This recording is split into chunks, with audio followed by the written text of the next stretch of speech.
네, 오늘 클래스 미팅 넘버 9, 챕터 4 커버를 하겠어요. 방금 어나운스먼트에서 다음 주 월요일 날 있을 퀴즈에 대해서 언급을 했습니다. 자, 챕터 4는 이제 와이파이라는 제목으로 되어 있어요. 챕터 4가 참 저로서는 이제 익사이팅한데, 제가 말씀드린 것처럼 이 OSI 7 레이어 모델에 따르면 레이어 1, 2에 해당하는 피지컬 레이어, 맥 레이어 엔지니어링을 전공한 거예요. 어떻게 보면. 그런데 이 교과목 전체적으로 하이어 레이어 위주로 되어 있죠. 사실은 이게 커뮤니케이션 네트워크스에 대한 과목이잖아요. 교과서잖아요. 물론 이 과목 자체는 커뮤니케이션스 앤 네트워크니까 통신 기술과 네트워크에 관한 것이라서 제가 이 과목을 강의하면서 결국 이 교과서, 네트워크 오리엔티드된 교과서에 어떻게 보면 많이 빠져있는 이 피지컬 레이어, 맥 레이어 관련된 부분들을 이제 제 엑스퍼티즈로 어느 정도 커버해서 여러분이 그 전체적인 홀리스틱한 뷰를 가질 수 있도록 하는 게 이 과목의 목표예요. 그래서 여러분 이미 노트를 다운받은 학생들은 알겠지만 굉장히 많은 그 외부 URL 링크들이 걸려 있고요. 그림들도 교과서에 없는 것들도 많이 있고 제가 나름대로 여기저기 저기서 본 거를 이렇게 설명해야 되겠다 하고 정리해 놓은 것이 많이 있으니까 교과서만으로는 부족할 거라고 생각하고요. 길이도 보면 분량도 보면 이 렉처 이 핸드아웃이 굉장히 길어요. 60페이지가 넘거든요. 물론 뭐 그림들이 많아서 그렇지만 그래서 어쨌거나 보통 같으면 챕터 하나를 한 3번 정도의 클래스 미팅으로 커버할 텐데 아마 이거는 다음 주까지 해야 되지 않을까. 그래서 이번 퀴즈는 아마 챕터 4 전체를 커버하지 못하고 아마 일부만 커버할 거예요. 자, 전체적으로는 이런 구성으로 돼 있어요. 뭐 베이직 오퍼레이션스 그래서 와이파이가 어떻게 되어 있나. 그 다음에 이더넷과 유사하게 완전히 똑같지는 않아요. 레이어 1, 2에 관련된 프로토콜 또는 스탠다드예요. 와이파이라는 것은. 그래서 당연히 레이어 1인 피지컬 레이어, 그 다음에 레이어 2인 링크 레이어 또는 데이터 링크 레이어인데 그 중에서 서브 레이어인 미디엄 액세스 컨트롤, 맥 레이어라고 하죠. 맥 서브 레이어. 거기에 관한 섹션이 2개 있어요. 그 다음에 이 4.2, 4.3은 여전히 사실 어떻게 보면 이 4.1에 종속되는 거라서 여기 나와 있는 맥 레이어 관련된 부분을 맥 프로토콜이라는 이름하에 다시 설명을 하고 있어요. 그렇게 길지는 않아요. 그 다음에 요 Listen to Advances에서 피지컬 레이어 관련해서 많은 부분을 또 다시 설명하게 되어 있고요. 그 다음에 요 4.6은 요 맥 프로토콜 를 어떤 식으로 수학적으로 분석하냐에 관한 것인데 제가 이 과목 개설할 때 학기 초에 약속을 했듯이 이런 확률 문제를 깊이 있게 다루면서 여러분에게 뭐 복잡한 조건부 확률이라든가 랜덤 프로세스 계산을 요구하진 않는다고 했어요. 하지만 이 네트워크 엔지니어들이 확률 및 랜덤 프로세스 지식을 가지고 무엇을 하는지는 간단하게 커버하고 지나갈 거예요. 아시겠죠? 자, 그러면 시작해 봅시다.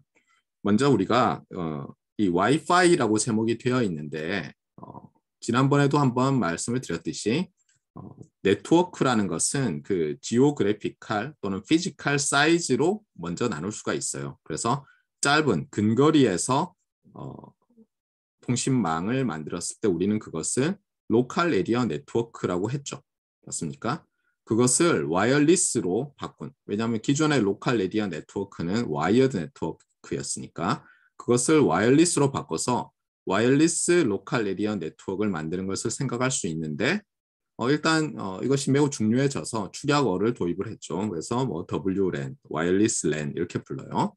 뭐 WLAN 하면 또 이게 W가 어렵잖아요. 그래서 와이어리스 LAN 이렇게 많이 부르는데 그러면 와이어리스 랜은 말했지만 네트워크의 사이즈로만 그냥 부르는 거라고 했잖아요. 그리고 그 경계가 뭐 반드시 30m 이하면은 반경 30m 이하면 와이어리스 랜이고 더 크면 와이어리스 뭐고 이렇게 하진 않는다고 했어요. 대략 나눈다고 했어요.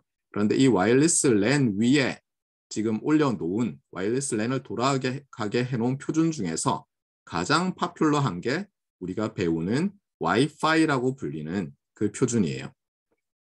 다시 정리를 해요. 그러니까 와이어리스 랜이라는 것은 그냥 랜에 해당하는 규모의 사이즈의 무선 통신망을 말하는 것이고 거기에 지금은 우리가 와이파이 표준들을 얹어서 거의 돌리고 있을 뿐이에요. 나중에는 새로운 어떤 와이어리스 랜에는 와이파이가 아닌 다른 표준이 얹혀져서 파퓰러하게 돌아갈 수도 있겠죠. 그리고 여러분이 실제로 다른 표준으로 와이어리스 랜을 구성할 수 있어요. 뭐 보안을 더 좋게 하기 위해서. 하지만 이제 비용적인 문제가 들겠죠. 지금 여러분이 이번 챕터에서 배우겠지만 와이어리스 랜의 액세스 포인트가 엄청나게 성능이 좋아졌어요. 그동안.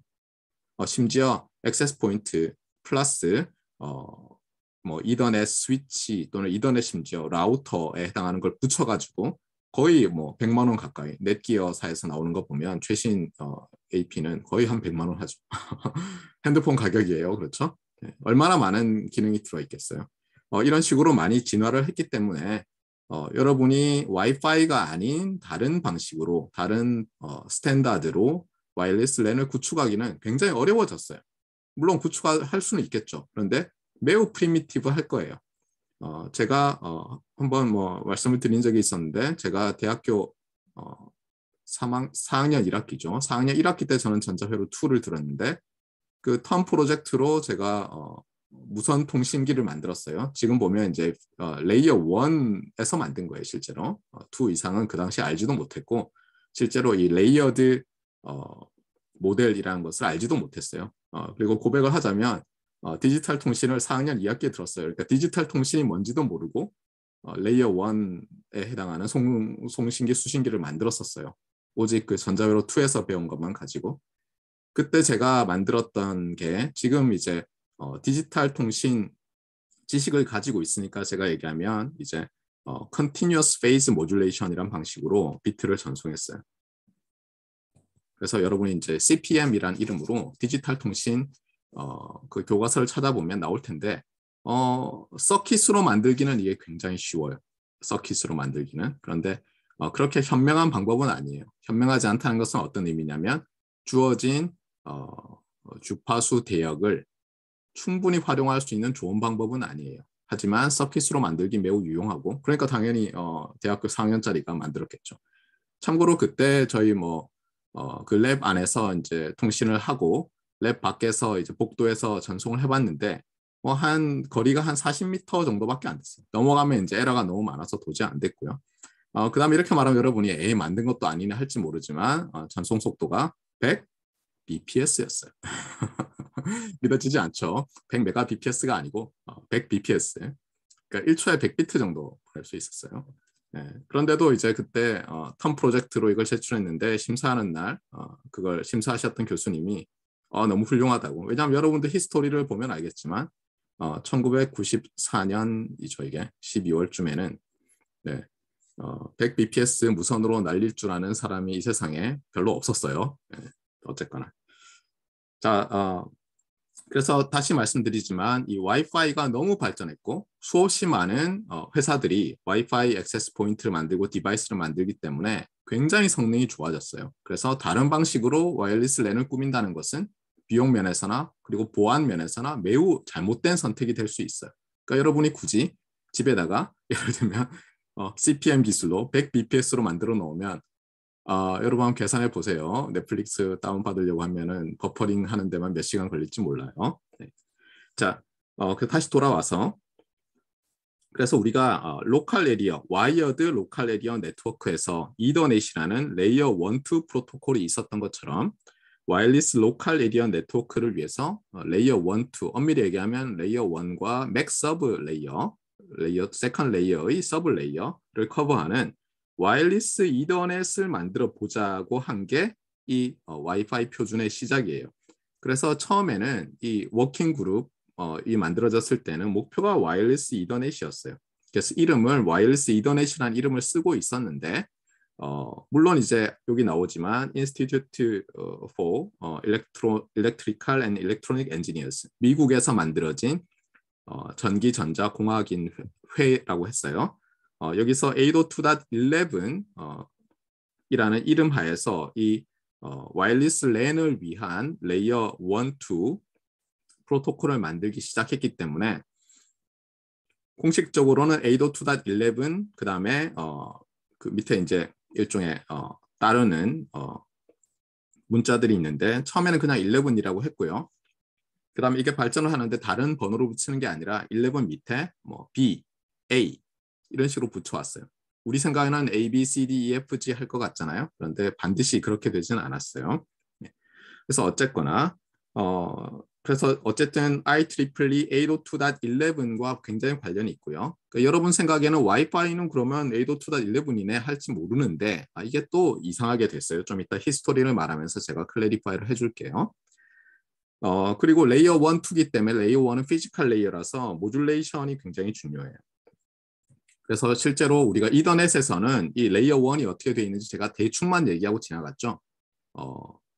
카퍼 케이블을 쓸 수도 있고요. 맞습니까? 그 다음에 트위스티드 페어를 쓸 수도 있고요. 그 다음에 파이브 옵틱 케이블을 쓸 수도 있다고 했죠. 그럼 당연히 피지컬 레이어가 달라질 거고요.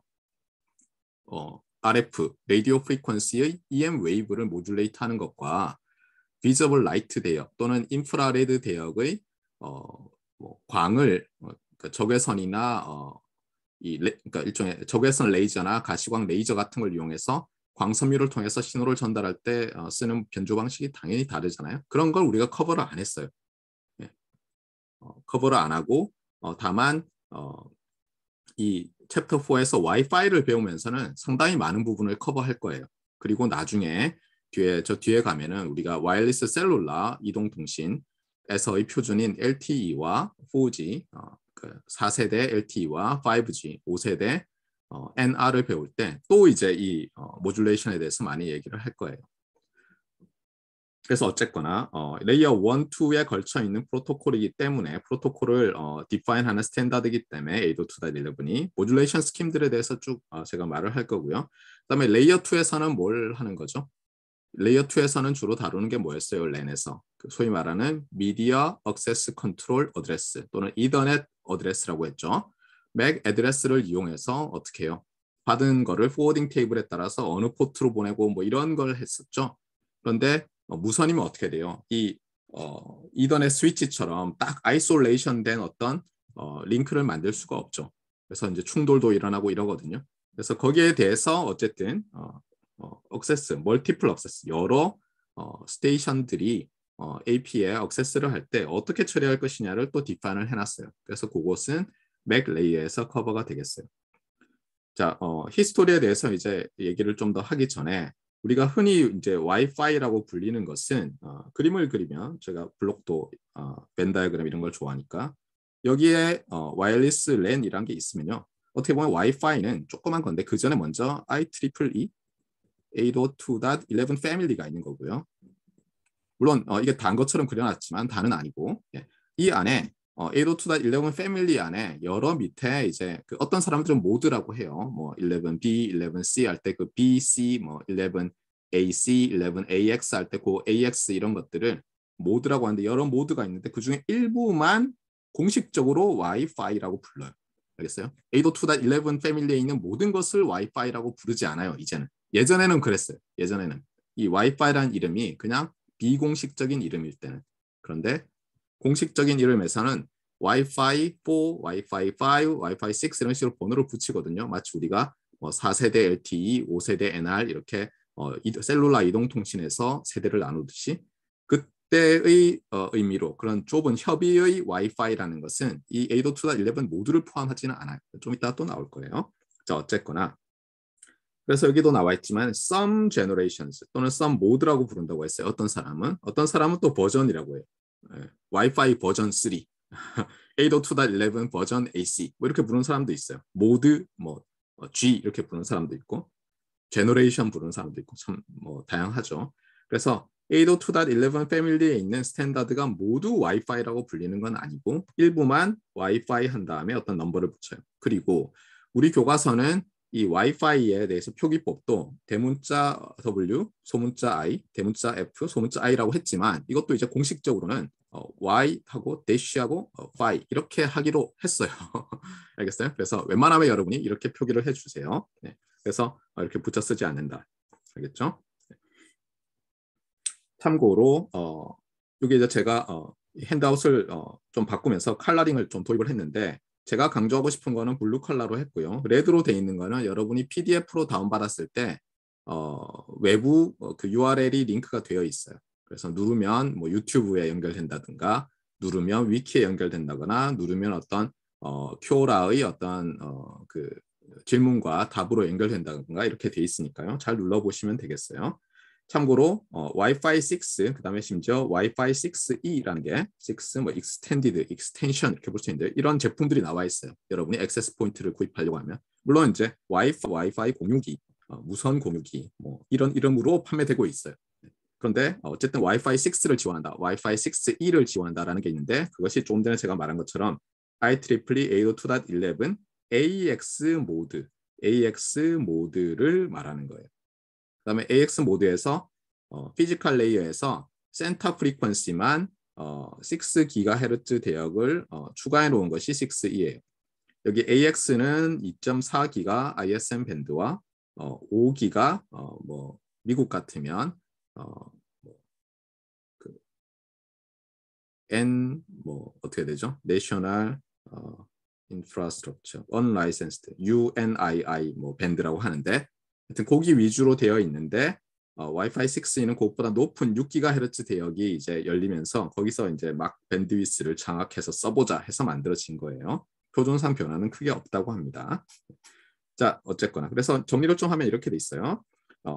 일단 제가 방금 말했듯이 공식적으로는 와이파이 4부터 번호를 붙였어요. 그전에는 비공식적으로 다 와이파이라고 하다가 이제 공식적으로 붙이면서 11N 2008년이니까 벌써 뭐 10년 넘었죠. 그렇죠? 네. 저는 아직도 제 PC는 낡은 거고 집에서 무선망 연결할 때는 11N을 쓰고 있어요. 네. 그래서 11N이 와이파이 4고요. 그 다음에 11AC가 최근까지 많이 쓰이고 여러분이 조금 낡은 핸드폰이나 조금 낡은 노트북은 거의 다 AC로 돼 있을 거예요. 그래서 이게 와이파이 5고요. 그 다음에 이제 AX가 말씀드린 것처럼 와이파이 6고 지금 6E가 여전히 AX인데 센터 프리퀀시만 올린 거예요. 아시겠죠? 여기 잠깐만요. 제 기억이 맞다면 이게 커버를 할 텐데 안 하나 봐요. 예, 이건 제가 확인해 보겠어요. 아마 6E는 2.4기가 대역과 5기가 대역을 커버하지 않는 것 같아요. 여기서 보면 알겠지만 이 부분은 제가 확실히 기억하고 있는데요. 그러니까 11N은요. 여러분이 PC에 예를 들어서 지금 집에 있는 와이파이 공유기에 와이파이 라우터에 여러분이 만약 지금 사용하고 있는 이 PC가 무선으로 붙어 있잖아요. 그러면 여러분이 만약 윈도우즈를 사용한다면 그 와이파이 이렇게 막대기 있잖아요. 그 히스토그램 같이 생긴 거 그걸 눌러서 보면 쭉 찾으면 그 SSID가 두 개가 뜰 거예요. 만약에 여러분이 N을 쓰거나 AX를 쓰면 그러면 둘 중에 이제 여러분이 하나를 선택하면 되는 거예요. 물론 N이라고 해도 좀 값이 싼 그 제품이거나 이러면은 2.4기가 대역만 지원을 할 거예요. 아니면 여러분 핸드폰으로 열어보세요. 집에 있는 게 두 개가 잡히면 요 녀석일 가능성이 굉장히 높아요. 자, 어쨌거나 그 다음에 여기 보면 이제 그 전에 있었던 와이파이에 비공식적으로 요거는 이제 비공식적으로 사람들이 편의상 붙여요. 그래서 제로는 잘 안 쓰고요. 1, 2, 3를 쓰는데 그 1, 2, 3라고 붙인 것도 802.11 패밀리 중에서 상당히 많이 보급된 녀석들이고요. 공통점은 뭐냐면 다 2.4기가 대역과 5기가 대역을 쓰고 있어요. 여러분 보면 여기서 이 녀석만 다른 걸 쓰네 싶지만 지금 이 테이블에 안 나와 있는 다른 802.11이 있어요. 뭐 60기가 대역 뭐 이런 데 쓰는 거 있거든요. 걔들은 크게 상업적으로 성공하지 못해서 지금은 공식적으로 와이파이라는 이름으로 불리지 않는 거예요. 하지만 공식적인 아니지만 비공식적으로는 아직도 굉장히 많은 사람들이 심지어 엔지니어링 프로페서들도 그냥 802.11을 와이파이라고 다 불러요. 그러니까 제가 항상 얘기하지만 언어적인 혼란이 있을 수 있는데 용어적인 상대가 협의의, 그러니까 좁은 의미의 와이파이를 말하고 있는지, 좁은 의미는 이거죠. 그렇죠? 그다음에 넓은 의미, 광의의 와이파이를 얘기할 때는 802.11 전체를 말하는 거예요. 아시겠죠? 그래서 이걸 구별을 잘 해주시면 좋겠어요. 여러분이 프로페셔널한 엔지니어가 되었을 때는 알겠어요? 이걸 한다고 해서 프로페셔널 엔지니어인 것은 아니지만 이걸 안 하면 프로페셔널 엔지니어라고 하기 어려운 것이 용어를 정확하게 디파인할 수 있어야 돼요. 알겠죠? 용어만 안다고 프로페셔널 엔지니어는 아니죠. 하지만 용어를 잘 모르면 프로페셔널 엔지니어로 불릴 수가 없어요. 아시겠죠? 그래서 다시 말하지만 와이파이 456이 오피셜이고 unofficial이지만 그래도 파퓰러했던 패밀리들은 1, 2, 3도 포함해서 불러주고 있고 하지만 넓은 의미로는 802.11 와이어리스 랜 스탠다드를 전부 와이파이라고 부르기도 한다. 이렇게 기억을 주시면 되겠어요. 자 그러면 왜 이게 갑자기 오피셜이 됐느냐. IEEE에서는 802.11이라는 얘기만 했을 텐데 그래서 이제 여기 있지만 와이파이 얼라이언스라는 것에 대해서 언급을 할 수밖에 없는데요. 와이파이 얼라이언스는 지금 제가 여기 URL을 줬지만 여기 딱 wifi.org 이렇게 하면은요. 그 미국에 있는 이 와이파이 얼라이언스의 공식 웹사이트로 연결이 돼요. 그리고 여기 가면은 자기들이 뭘 하는지에 대해서 제가 여기도 링크를 달아놨거든요. 써놨는데 핵심은 뭐냐면 이 IEEE는 영리단체가 아니에요. 그러니까 802.11 패밀리를 만든 단체는 영리단체가 아니에요. 그냥 엔지니어, 그 다음에 아카데믹 리서처들의 그러니까 인더스트리얼 아카데믹 리서처들의 그냥 협회예요. 협회. 서로 저널을 발행해서 테크니컬 저널을 발행해서 논문을 교환하고 정보를 교환하고 심포지엄 컨퍼런스 같은 거를 열고 물론 이제 거기서 수익 사업이 어느 정도 돼야지 또 학회가 돌아가니까 수익 사업도 하지만 영리를 목적으로 만들어진 예를 들면 뭐 삼성전자나 이런 사람들이 구성원으로 있는 게 아닌데 여기 wifi.org에 있는 와이파이 얼라이언스는 여기도 있지만 인더스트리얼 컨소시엄이에요. 그러니까 여기 멤버들이 있는데 회사들이 대부분이겠죠. 그러면서 뭘 하냐면은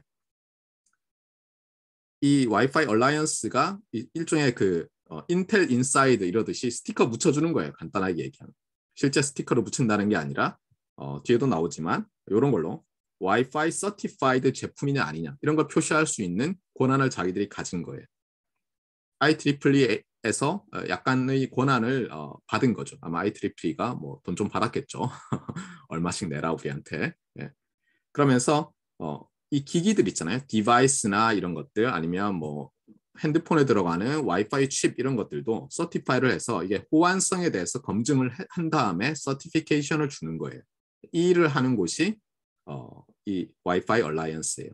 그래서 여기서 이제 이 사람들이 이 와이파이라는 이름도 공식적으로 만든 거고요. 대쉬 넣어서 자기들 그 오가니제이션의 이름에도 Y 한 다음에 대쉬 파이잖아요. 그렇죠? 그래서 기본적으로는 얘들이 표준을 만드는 게 아니고요. 표준은 IEE에서 만들고요. 얘들은 그 표준에 따라서 만들어진 제품인지 아닌지를 서티파이 하는데 이 사람들이 여러 가지 이제 이 사람들은 인더스트리얼 컨소시엄이니까 프로모션 같은 걸 하거든요. 네, 그래서 이 사람들이 뭐 홍보도 하고 뭐 이렇게 하는 거예요. 그래서 목적은 뭐냐면 여기 누르면 나오지만 어쨌든 언제 어디서나 누구에게나 커넥션, 와이어리스 커넥션이죠. 이걸 제공하겠다. 어떤 의미로? 와이어리스 로컬 에리어 네트워크 사이즈에서 제공하겠다는 거고요. 여기 미션이 있지만 보면 이 멤버 컴퍼니들 아까 말했잖아요. 이 인더스트리얼 컨소시엄이니까 회사들이 멤버들인데 이 멤버들 사이에서 어때요? highly effective global collaboration. 그러니까 사실은 뭐냐면 와이어리스 랜 시장에서 와이파이가 계속 승승장구하도록 도와주는 게 얘들의 일인 거예요. 어떻게 보면. 아까 제가 벤 다이어그램을 그렸죠. 그렇죠? 하는 거예요. 그래서 자기들끼리 이제 시장을 잘 나눠 먹고 우리 내부에서는 잘 경쟁하는 거예요.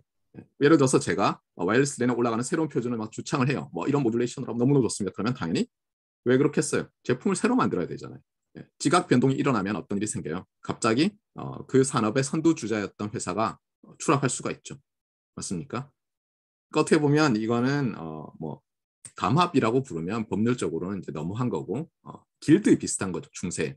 자기들끼리 야 우리 와이파이 얼라이언스 멤버들이야. 우리끼리 잘하자. 이런 거죠. 네. 어쨌거나 그래서 첫 번째는 설명을 했고요. 여기도 있지만 인터오퍼러빌리티는 뭐냐면 이 회사는 AP를 만들고 저 회사는 핸드폰에 들어갈 칩을 만드는데 똑같은 표준으로 만들었다고 됐는데 그래서 이제 예를 들면 어느 회사 걸 애플폰이라고 할까요? 애플폰에 와이파이 6E 모듈을 예를 들면 우리나라에 어떤 회사 공급을 했는데 예를 들면 유명한 어떤 브로드컴에서 만든 액세스 포인트용 뭐랑 해가지고 호환성 테스트를 했더니 안 돼요. 그럼 어떻게 돼요? 난리가 나겠죠. 그래서 이제 이러한 와이파이 얼라이언스 같은 기관에서 이거는 표준을 잘 따라서 만들어진 거야 아닌 거야를 서티파이를 해주는 거예요. 그렇게 되면 일종의 보험을 든 거죠. 그렇잖아요. 무슨 잘못된 일이 생기면 내 잘못이 아닌 거죠. 서티피케이션을 받은 사람 잘못이 아닌 거죠. 그럼 어떤 좋은 일이 있어요? 이런 식으로 서티피케이션을 발행하는 기관이 있으면 가격이 내려갈 수 있죠. 그렇잖아요. 왜냐하면 조금씩 뭐예요? 표준에서 이렇게 하면 좀 더 좋아질 것 같은 데서 막 바꾸는 일이 적어지잖아요.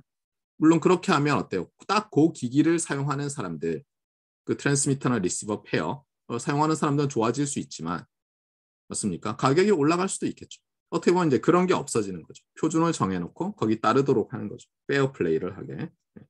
그다음에 물론 그렇게 해서 그냥 고인물처럼 있자. 와이파이 1에서 그대로 있자. 이런 뜻은 아니죠. 그래서 서로 경쟁하면서 계속 열심히 하자. 왜냐하면 여기 IEEE 802.11에 그 여러분이 다큐멘트를 보면 알겠지만 자기 소속을 쓰면서 이제 참여를 하거든요. 근데 IEEE 멤버로 가입돼 있는데 소속은 다 회사들이 많아요.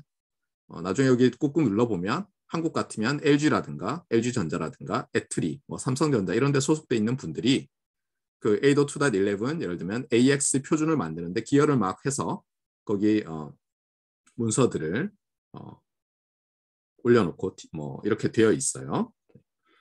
그래서 어쨌거나 어답션이 될 수 있도록 우리들의 여기서 우리들이라는 것은 멤버 컴퍼니들이 만들어진 제품들이나 그다음에 와이파이 표준을 말하죠. 그래서 월드 도미네이션을 하겠다. 그래서 어쨌든 이런 목적으로 만들어졌고요. 여기 보면 알겠지만 1999년에는 뭐라고 돼 있어요? 이게 와이파이 얼라이언스가 아니죠.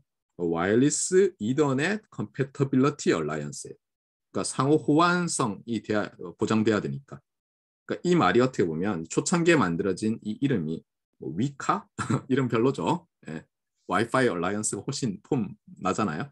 그런데 위카라는 걸 보면 이게 뭘 하겠다는 건지가 드러나죠. 아까도 말했지만 랜의 이더넷 표준이 도미넌트해진 것처럼 와이어리스 랜에 어떤 새로운 와이어리스 이더넷 표준을 만들어야 되는데 802.11 표준을 가지고 만들겠다는 건데 나타나 있지는 않죠, 정확하게. 그 다음에 핵심은 컴패터빌리티를 보장하는 거예요. 인터오퍼라빌리티, 오퍼레이션을 할 수 있게 서티피케이션을 발행하고 이런 걸로 만들었다가 그다음 이름을 어때요? 바꾸죠. 와이파이라는 것을 공식적으로 도입을 하는 거죠. 이거 위카 그러니까 무슨 단체인지 모르잖아요. 여러분도 이거 지금 봤으니까 그렇지 어디 가서 야 저기 위카라는 인더스트리얼 컨소시엄이 있다는데 거기 너희 회사도 가입하는 게 좋지 않겠니? 그러면 위카가 뭐야?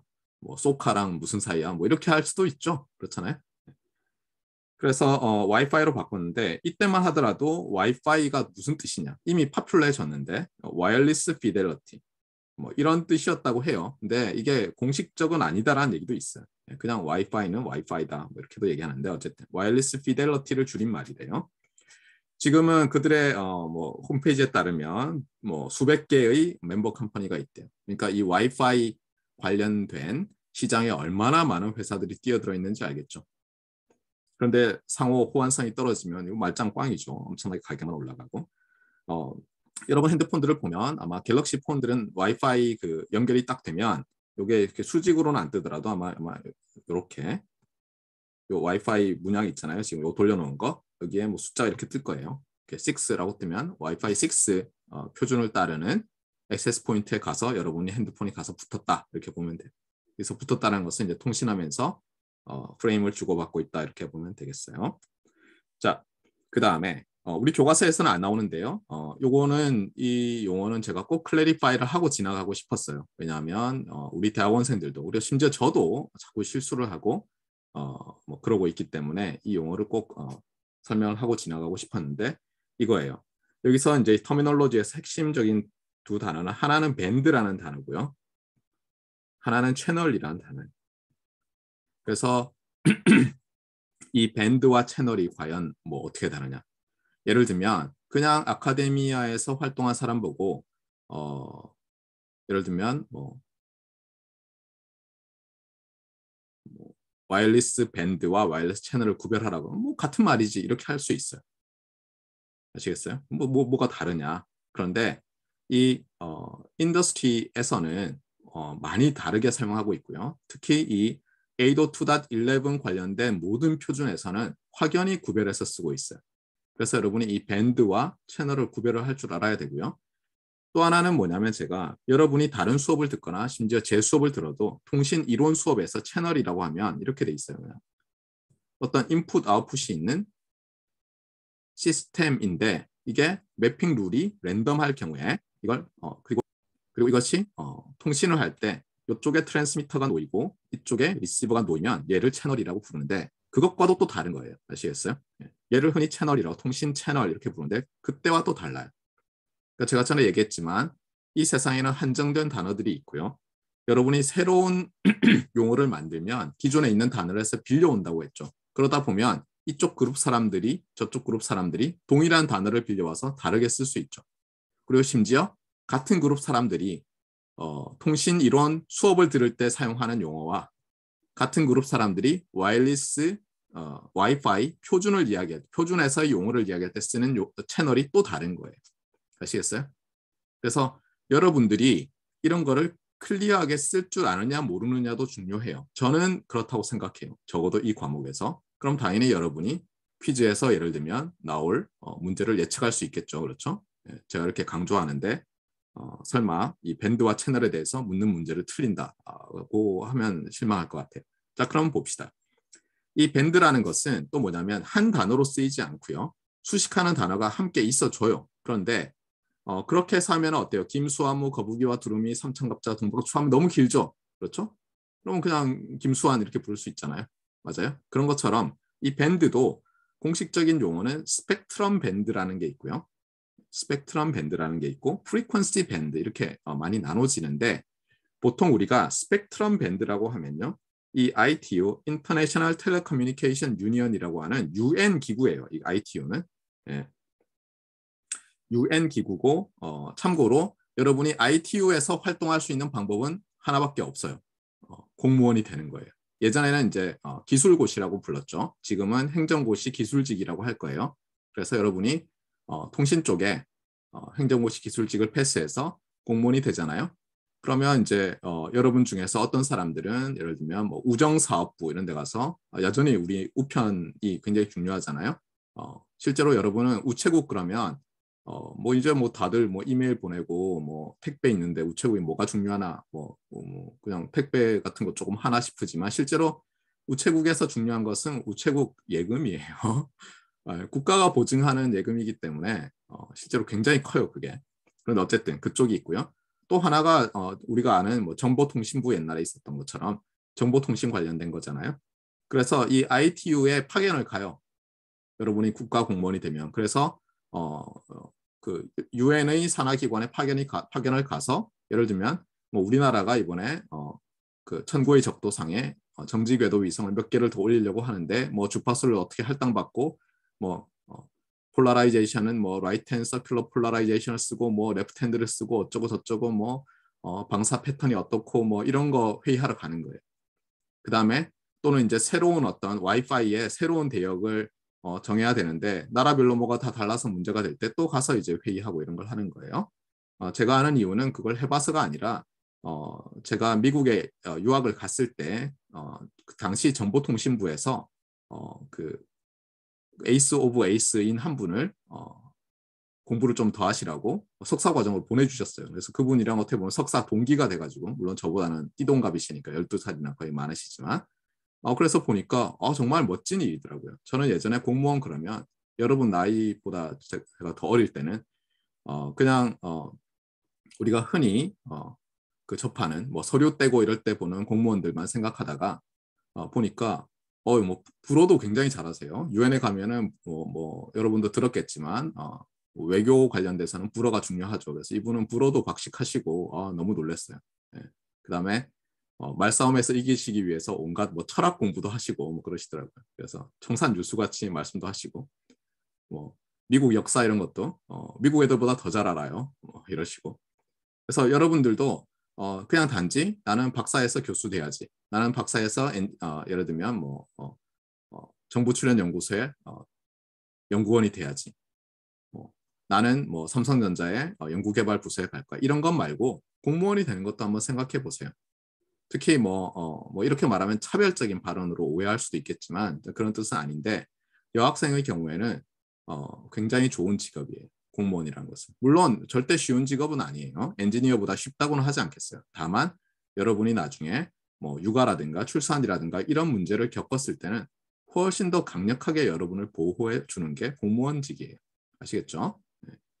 사기업으로 가면 이게 잘 끊어지지 않거든요. 근데 공무원 일들은 이렇게 연간 단위로 끊어지고 하기 때문에 여러분이 예를 들면 출산휴가를 받아도 이렇게 서로 막 축구처럼 한 명이 좀 힘이 떨어지면 다른 사람이 공간이 넓어지면서 커버하고 이런 게 가능한 거예요. 네. 기업은 야구 비슷하죠. 유격수가 빠지면 어떻게 돼요? 다른 유격수가 와야죠. 그럼 그 유격수가 이제 갑자기 와가지고 제가 야구 팬이라서 또 야구 얘기를 막 하는데 갑자기 뭐 타격에 눈을 떴어요. 그럼 돌아오면 여러분 자리가 없을 수도 있죠. 네. 자, 다시. 그래서 ITU에서 하는 건 뭐냐면 ITU에서 만든 게 있는데 그게 소위 말하는 스펙트럼 밴드라는 개념이에요. 그래서 거기에 대해서 한번 보도록 합시다. 요게 ITU에서는 그냥 간단하게 물론 ITU가 이것만 이름을 붙여놓은 건 아닌데요. 이게 ITU에서 만들어 놓은 규정인데 굉장히 간단해요. 어떻게 하냐면 파장 있잖아요. 파장을 10배 될 때마다 그냥 잘랐어요. 그래서 이름을 붙여놨어요. 근데 그 이름이 괴상해요. 그러니까 예를 들면은 우리가 가장 잘 아는 대역부터 합시다. 너무 낮은 대역 하지 말고. 예를 들면 여러분은 모를 수도 있죠. FM 라디오 대역이 한국 같으면 88108MHz예요. 여기 딱 들어가죠. 그렇죠? 88108MHz니까 이게 VHF 여기 나와 있지만 이게 이제 ITU에서 붙인 이름이에요. Very High Frequency, 매우 높은. 우리 생각에는 야, 이거 1기가도 안 되잖아. 이렇게 생각하겠죠. 그런데 제가 여러분 나이대만 하더라도 1기가는 과연 인류가 도달할 수 있는 속도일까? 클락수일까? 아니면 주파수일까? 이런 생각이 들 정도로 높은 주파수 대역이었어요. 그런데 이걸 만들 때는 이 이름을 만들 때는 더 옛날이겠죠. Very High예요. 네. 그 다음에 지금 여러분의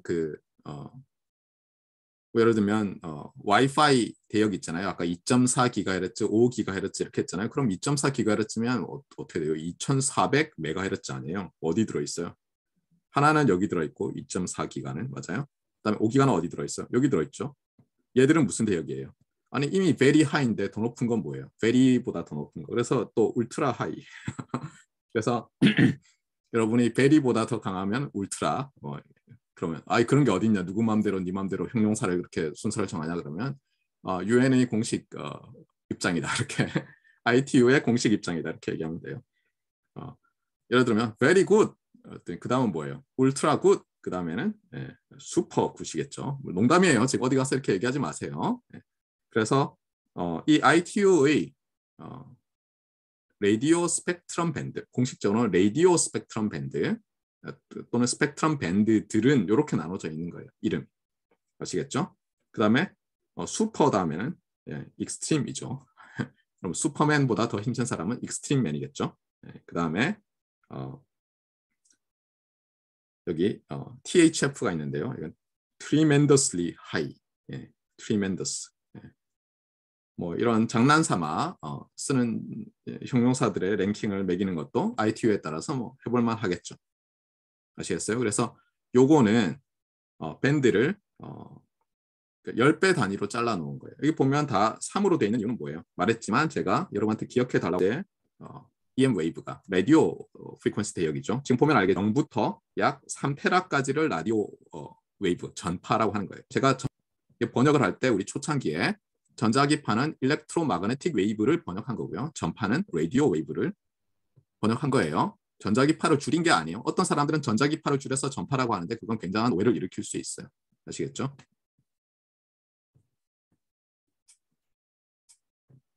자, 어쨌거나 그래서 3GHz가 람다가 얼마라고요? 한 파장이 10cm. 이걸 잊지 마세요. 보면 0.2m라고 돼 있죠. 1에서 0.1이라고 돼 있는 게 이게 300이 더 길어서 이런 거예요. 알고는 있죠. 역수로 되는 거 그렇죠? 여기서 10배 되면 이게 10분의 1이 되죠. 맞습니까? 곱해서 광속이 돼야 되니까.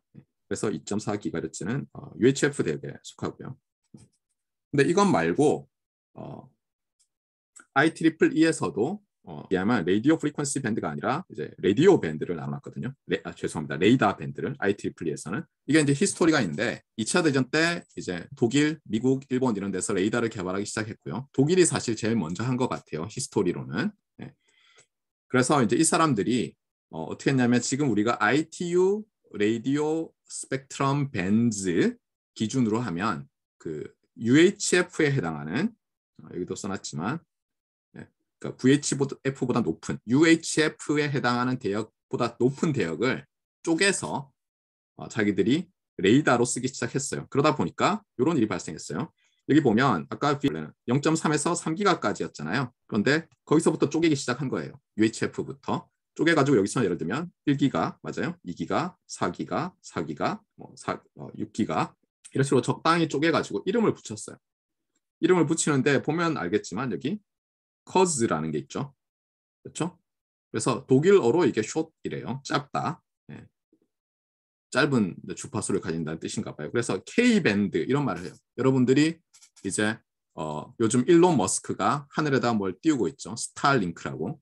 그러면 특히 새틀라이트 커뮤니케이션 관련해서는 뭐 K밴드, KU밴드, KA밴드, L밴드 이런 말을 들었을 거예요. 이게 바로 IEEE에서 만들어 놓은 레이더 밴드들이에요. 레이더 밴드들. 레이더 프리퀀시 밴드. 알겠죠? 그래서 밴드 이름들이 뭐예요? L밴드, S밴드, C밴드, X밴드, KU밴드, KA밴드 이런 식으로 되어 있는데 이거는 아까처럼 정확히 10배씩으로 안 짜게져 있죠. 아시겠어요? 그래서 이게 서로 다른 이름들로 불리고 있는데 여러분이 기억해야 될 것은 ITU에서는 주파수 10배 또는 파장 10분의 1 간격으로 쫙 쪼개놓고 이름을 그냥 very high, ultra high 뭐 이렇게 super high 이렇게 붙여왔다는 거고 그 다음에 2차 대전 때 레이더 기술이 생기면서 그 레이더가 사용하던 주파수 대역을 나눠가지고 이름을 붙이다 보니까 독일어도 들어있고 그 다음에 이것저것 넣다 보니까 뭐 여기는 long, short, 여기 short이 있는데도 그렇죠. 뭐 하다 보니까 영어 같은 게 들어있고 독일어 흔적도 남아있고 맞습니까?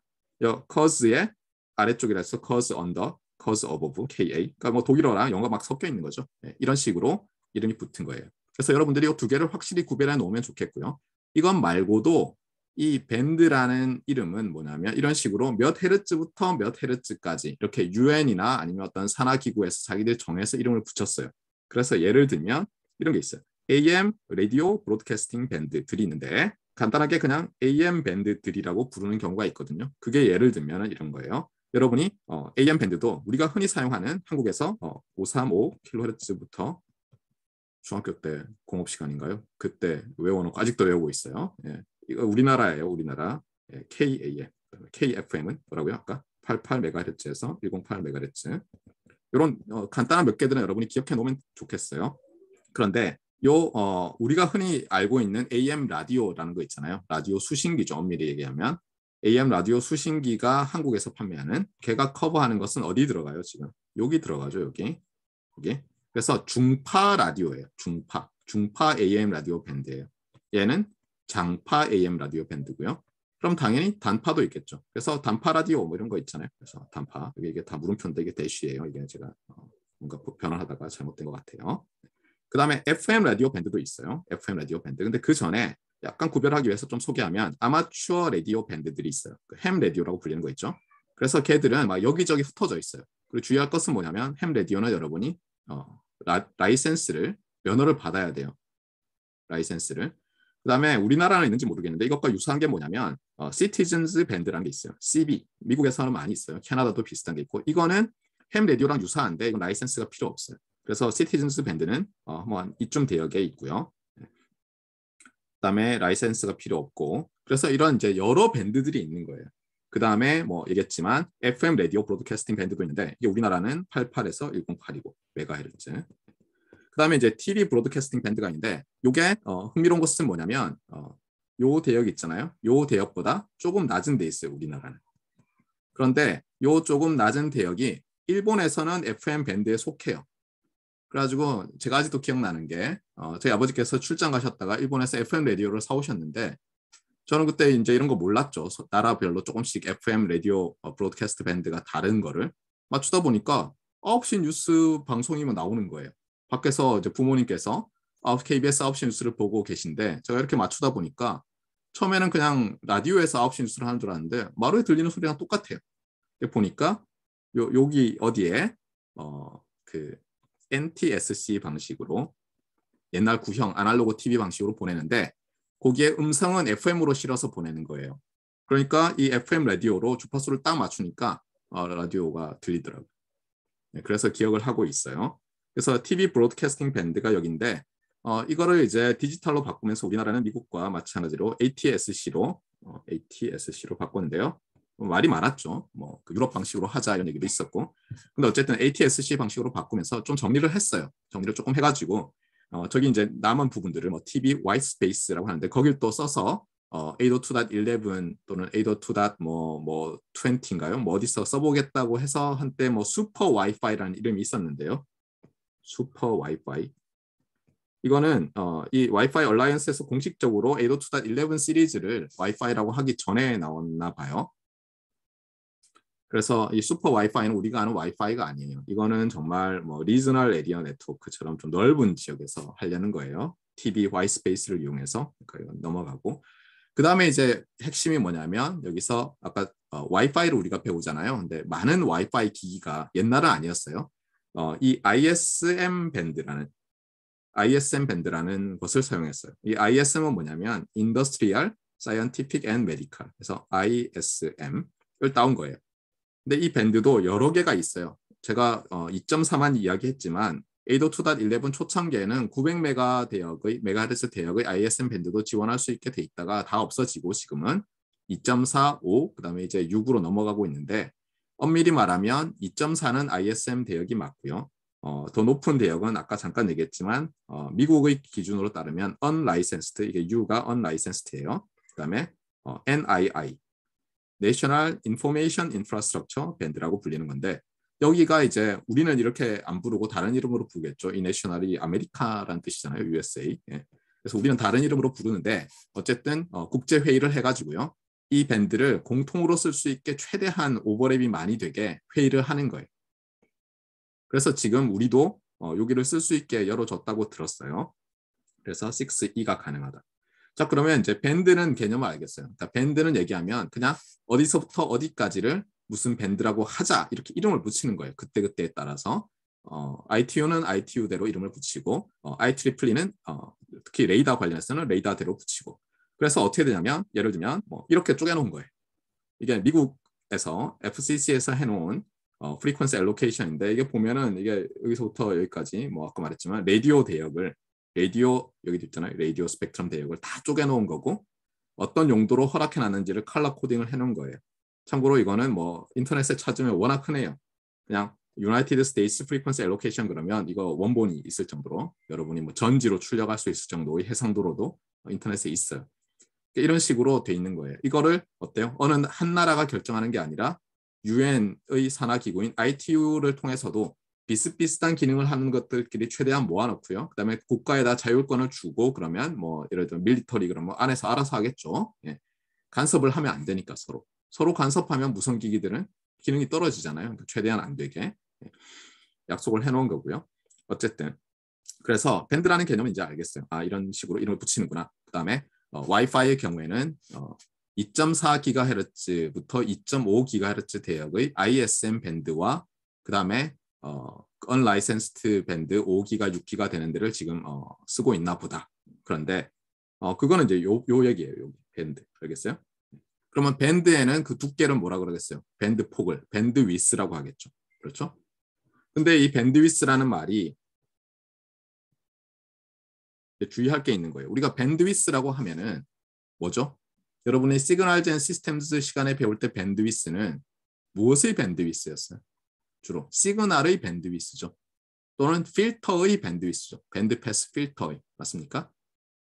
그러니까 시그널 또는 시스템에 관련된 위스를 얘기했죠.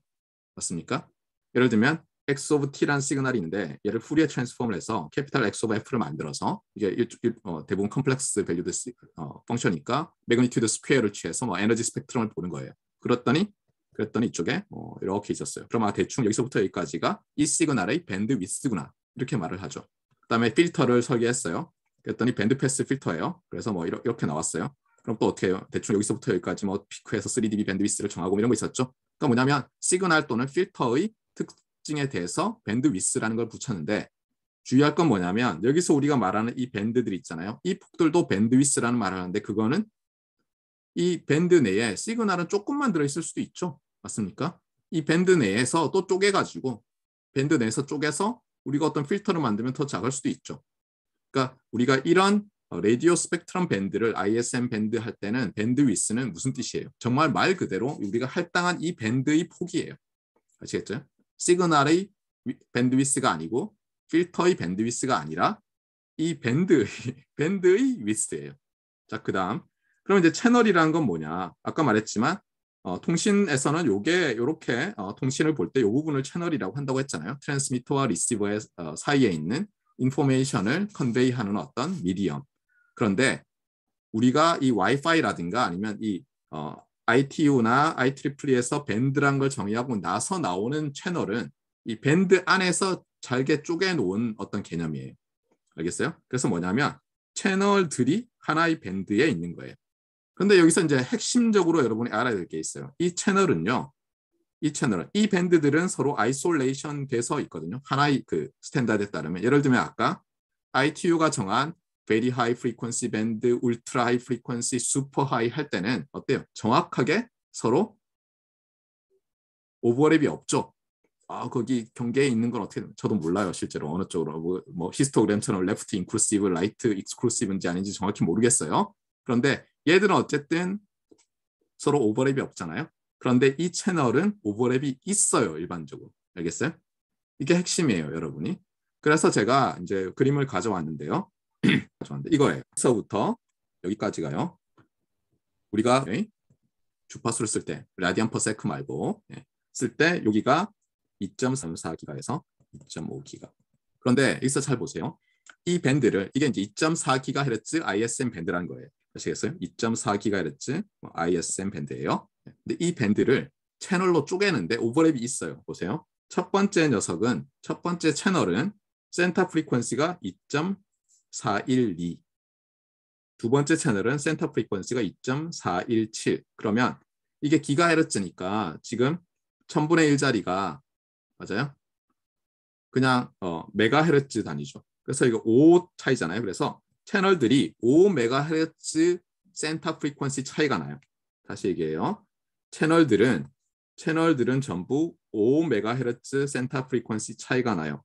어디까지? 13번까지. 알겠어요? 그 다음에 14번은 좀 엉뚱한 데 있어요. 이렇게 된 이유는 나라별로 저 밴드가 정확하게 똑같이 다 비어있지 않았었어요. 그러다 보니까 협의를 하다가 그냥 저 ISM 밴드를 밴드 내에 있는 채널을 번호를 붙이다가 저렇게 붙인 거예요. 아시겠죠? 그래서 1에서 13번까지는 센터 프리퀀시 한가운데가 채널의 한가운데가 5메가헤르츠씩 차이가 나게 돼 있고요. 그 다음에 이 채널의 폭을 정했어요. 채널의 폭을 정했는데 처음에는 어떻게 했냐면 이 센터를 기준으로 이쪽으로 11, 이쪽으로 11메가씩 이렇게 해서 채널을 정의했어요. 그러면 채널의 폭은 얼마예요? 22MHz죠. 이거를 채널의 폭이라고 해서 밴드위스라고 안 하고 당연히 채널 위스라는 말을 많이 써요. 그런데 학술적으로는 채널 위스라는 말은 잘 안 쓰거든요. 그러니까 다 밴드위스지. 그러니까 여러분이 이제 헷갈리는 거예요. 교과서에 나오는 밴드위스 뭐 이런 거는 시그널의 밴드위스나 아니면 여러분이 허용 가능한 어떤 채널의 밴드위스인데 여기서는 그렇게 안 쓴다는 거죠. 밴드에 대해서 밴드위스를 쓰고 채널에 대해서는 채널 위스란 말을 많이 써요. 이 바닥에서는. 아시겠죠? 물론 여러분의 교수님은 이 바닥에서 회사 용어를 안 쓰시기 때문에 그냥 다 밴드위스라고 하실 수도 있어요. 다른 수업을 들을 때. 자, 그리고 오버랩이 쭉 있는 거죠. 오버랩이. 이게 핵심이에요. 다시 올라갈게요. 그래서 오늘 제가 뭐 이 피지컬 레이어 관련해서 이제 저는 흥분돼 있다고 했어요. 많이 얘기를 하고 있는데 피지컬 레이어를 말하려면 continuous time 시그널을 말할 수밖에 없고 푸리어 트랜스폼을 말할 수밖에 없는데 그러면 당연히 헤르츠 단위 뭐가 나오죠. 그러니까 로지컬한 패킷이 아니라 정말 피지컬한 컨티뉴어스 타임 시그널, 일렉트리컬 시그널, EM 웨이브를 만들 때 우리가 그 웨이브가 얼마 주파수로 진동하고 어떤 모양이고 예를 들면 안테나를 통해서 EM 웨이브를 일렉트리컬 시그널로 바꾸면 스코프 상에서 어떻게 보이고 스펙트럼 애널라이저 상에서 어떻게 보이고 이런 말을 할 수밖에 없는 거예요. 그래서 중언부언 하고 있지만 어쨌든 라디오 스펙트럼 밴드, 라디오 프리퀀시 밴드가 있고 그 안에 여러 채널들이 있는데 일반적으로 오버랩이 되어 있다는 거예요. 아시겠죠? 네, 이제 프리퀀시 채널이에요. 네, 이건 좀 전에 다 말한 것 같아요. 와이파이. 참고로 이제 요거는 뭐 아는 사람은 알겠지만 이게 뭐 여러분 잘 모를 수도 있어요. 이게 스타트랙이라는 TV 시리즈의 이제 캡틴이에요, 이 사람이. 네. 항상 이 영화에 보면 이제 외계인들이 나오고요. 이게 우주선이니까, 우주 전함이니까 외계인들이랑 뭐 전쟁 중이고 이러니까 어때요? 전쟁 중일 때도 교전하기 전에 경고를 하죠. 그러면 이제 여기 있는 요 오피서가 요 사람이 캡틴이에요. 캡틴 보고 캡틴, we are being hailed 이렇게 얘기해요. 헤일이 뭐냐면 저기 적국 함선 나와라 오버 우리랑 얘기 좀 해. 이게 헤일링 하는 거죠. 부르는 거죠. 그러면 이제 캡틴이 뭐라 그래요? 오픈 어 채널 이렇게 얘기하죠. 그러니까 채널을 오픈한다라고 얘기하죠. 아큐파이도 아니고. 근데 이렇게 된 이유가 히스토리컬리 예전에도 어떻게 됐냐면 아주 옛날부터 밴드를 정하고요. 각 나라들이 모여서 자, 요 밴드는 우리가 예를 들면 요 밴드 A곡, B곡, C곡, D곡 뭐 이렇게 있으면 요 밴드는 무슨 예를 들면 라디오 밴드인데요. 절반으로 잘라서 서브 밴드를 만드는 거예요. 그래서 앞부분에 있는 로우 프리퀀시는 A곡이랑 뭐 D곡이 쓰고 여기는 B곡이랑 C곡이랑 써라. 그런데 뭐 지향성 안테나를 써서 뭐 여기다 놓고 이렇게 쏘고 여기다 놓고 이렇게 쏘면 뭐 인터페런스가 없지 않겠냐. 예를 들면 이렇게 하는 거예요. 그런데 이 안에서 어떻게 돼요? 이 안에서도 우리가 전체를 다 와이드 밴드를 다 아큐파이 하는 시그널을 옛날에 만들기 어려웠거든요. 그래서 예전에는 다 이렇게 네로우 밴드한 아주 좁은 AM 통신을 했잖아요. 그럼 당연히 이제 여러 채널들을 만들어 놓고 그 중에서 인터피어런스 간섭이 없는 걸 고르는 거예요. 채널 4를 선택해서 하는 거예요. 예를 들면. 그러다 보니까 이런 식으로 오픈 더 포스 채널, 예를 들면 오픈 더 세컨드 채널 이제 이렇게 되는 거예요. 아시겠죠? 그래서 이제 농담 삼아 이제 이걸 가져왔고요. 제가 스타트랙을 좋아해서. 그래서 핵심은 뭐라고 되어 있냐면 여기 와이파이에서는 와타 프리퀀시 스페이싱을 갖도록 해놓고 맞습니까? 예. 지금 앨리스트 20이라고 했잖아요. 근데 아까는 22였죠. 근데 지금은 좀 이게 좀 바뀌면서 20메가 정도로 생각하고 있어요. 그러니까 센터 중심으로 낮은 쪽으로 10메가 플러스 마이너스 10메가 정도를 채널 위스라고 보면 거의 맞겠어요. 그러니까 이제는 20메가 채널 위스라고 보면 거의 맞아요. 그러면 또 이제 이그젬플을 하나 보여서 와이파이에서 뭐 미국 기준 노스 아메리카라고 부르는 건 뭐냐면 캐나다와 미국은 거의 같은 표준을 가지고 있죠. 심지어 어때요? 국제전화 걸 때도 캐나다와 미국은 다 같이 1번이죠. 물론 이제 국가 체계는 많이 다르죠. 캐나다는 사회주의 성향의 나라고 미국은 이제 자유주의에 가깝죠. 근데 어쨌든 거의 이웃 나라처럼 돼 있는데 이게 한번 보세요. 802.11b가 어떻게 보면 굉장히 파퓰러하게 된 것 중에 하나죠. 초창기에. 이때는 어떻게 했냐면 채널 위스를 22MHz로 잡고요. 미국의 경우에는 아까 봤던 2.4GHz ISM 밴드에서 채널 1번, 6번, 11번 이렇게 쓴 거예요. 14번도 뭐 쓸 수 있으면 쓰고. 여기 보면 알겠지만 이렇게 선택한 이유는 앞서 말했던 요 채널 데피니션에 따르면 어때요? 요게 1번이죠. 그다음에 오버랩이 안 되는 게 요게 처음인데 이게 6번이에요. 맞아요? 또 오버랩이 안 되는 게 요게 11번이고 오버랩이 안 되는 게 14번이에요. 그러니까 예를 들면 미국에서의 대부분의 경우에는 1번, 6번, 11번, 14번을 써야지 어때요? 예를 들면 이만큼씩 시그널이 아큐파이 하도록 만든다면 어때요? 4개의 시그널을 이 밴드 안에 넣을 수 있는 거죠. 4개의 채널을 통해서. 그런데 이렇게 안 하면 어떻게 돼요? 이제 3개만 넣을 수 있다거나 이렇게 되잖아요. 맞습니까? 그래서 거의 이런 식으로 사용했다는 거예요. 근데 나라에 따라서 어때요? 어떤 나라에서는 이 앞에 대역에다가 이 앞에 밴드에다가 뭐 강력한 어떤 뭐 밀리터리 레이더 이런 걸 놨을 수도 있잖아요. 그러면 당연히 여기 간섭이 좀 생기겠죠. 그러면 이제 눈물을 머금고 여기서 1번, 6번, 12번, 14번을 안 쓰고 예를 들면 뭐 3번부터 쓰는 거예요. 그래서 5칸씩 띄어서 쓰는 거예요. 국가에 따라서 플렉서빌리티를 주기 위해서 표준을 정할 때 이렇게 해놓은 거예요. 그렇게 해놓고 어때요? 와이파이 얼라이언스에서는 요 센터 프리퀀시를 요것들, 요 채널의 센터들 중에서 선택할 수 있게 하는 거예요. 예를 들면은 제조할 때 세팅을 그렇게 할 수도 있고 아니면 여러 나라에서 쓸 수 있다면 여러 가지 할 수 있어요. 근데 보통 그렇게 안 만들고요. 국가별로 기기 인증을 하기 때문에 우리나라에서는 몇 번을 해. 뭐 이런 식으로 예전에는 했었어요. 지금은 어떻게 하고 있는지 모르겠어요. 워낙 뭐 해외 직구 이런 게 많으니까요. E는 초창기 버전에서는 채널 위스를 22로 했는데 최근에 사용하는 GN에서 그 다음에 40, 80, 160도 지원할 수 있게 돼 있어요. 그래서 이렇게 붙이는 이유는 캐리어 애그리게이션 또는 채널 애그리게이션 뭐 이렇게 많이 얘기를 하는데 여기 이그젬플이 잘 나와 있어요. 여기 보면 B 때는 어때요? 아까 말했지만 22MHz 폭으로 이렇게 보냈잖아요. 그다음에 실제로 스펙트럼이 리니어 도메인상에서 보면 이렇게 생긴 것과 비슷해요. 그러니까 스무드하게 이렇게 떨어져요. 그런데 11G와 N은 OFDM을 썼는데요. 참고로 802.11a도 OFDM인데 이건 뭐 사실 기억에서 잊혀졌고 지금 G와 N은 OFDM인데 OFDM의 경우에는 스펙트럼이 상당히 플랫하다가 샤프하게 떨어지게 디자인을 하기가 쉬워요. 여기 있는 뭐 다이렉트 시퀀스 스프레드 스펙트럼이라는 기술보다. 그러다 보니까 이제 어떻게 해요? 폭을 20MHz로 줄일 수 있었고요. 그러면 여기 1번, 6번, 11번을 여전히 쓰는데 어때요 이제? 요 간격이 뚝 떨어지니까 서로 간섭이 많이 줄어들겠죠. 근데 이걸 굳이 붙이지는 않았어요. 요 이제 줄어들었으니까 오버랩도 덜 되니까 1번, 6번에 아니라 1번, 5번 하면 되지 않냐 이렇게 할 수 있는데 여전히 이렇게 띄어서 썼어요. 그러다가 11N에서 또 아까 뭐라 그랬어요? 40MHz를 쓸 수 있게 해줬다고 했잖아요. 근데 그때는 얘랑 얘를 쓰는 게 아니라 여기서부터 쭉 연속해서 40MHz 쓰는데 여기 센터가 있을 거 아니에요? 센터가. 그 센터가 이제 당연히 예전에 우리가 정했던 1번 채널이 센터가 아니겠죠. 그래서 여기 채널 3라고 돼 있을 거예요. 그렇죠? 예. 3번 채널이 센터로 한 다음에 대신에 폭을 40MHz로 한 거예요. 아시겠죠? 그래서 이제 채널 넘버와 폭을 같이 말해줘야 되는 시대가 된 거예요. 안 그러면은 센터 프리퀀시만 말한 게 돼버리니까 실제로 이 시스템이 보고 있는 채널 폭이 얼마인지 모르는 거예요. 그다음 이게 어때요? 11AC, 11AX 되면서 더 큰 걸 할 수 있게 했어요. 그러면 어때요? 지금 보면 알겠지만 이렇게 버려지던 가드 밴드 또는 프리퀀시 도메인 상의 가드 인터벌들이 이제는 사용되겠죠. 그러면서 주파수 효율이 올라갈 수 있거든요. 그런 것 때문에 점점 이렇게 채널의 폭을 우리가 넓은 것을 쓸 수 있도록 이렇게 한 거예요. 당연히 저 채널의 폭에 맞춰서 시그널의 폭도 넓어지도록 그렇게 설계를 하고 있겠면 2.4기가 되겠어요. 근데 40메가를 했더니 어떻게 됐어요? 지금 여기 안 그려놨죠. 그렇죠? 노스 아메리카에는. 다른 데서는 그려놨잖아요.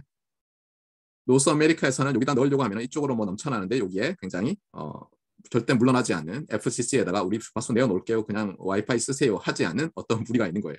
그래서 여기다 못 넣는다는 거예요. 노스 아메리카에서는. 아마 미국에서 안 되겠죠. 그래서 여기도 있지만 이렇게 아큐파이 하고 나면 그 다음에 뭐 이렇게 넣을 수가 없다는 거예요.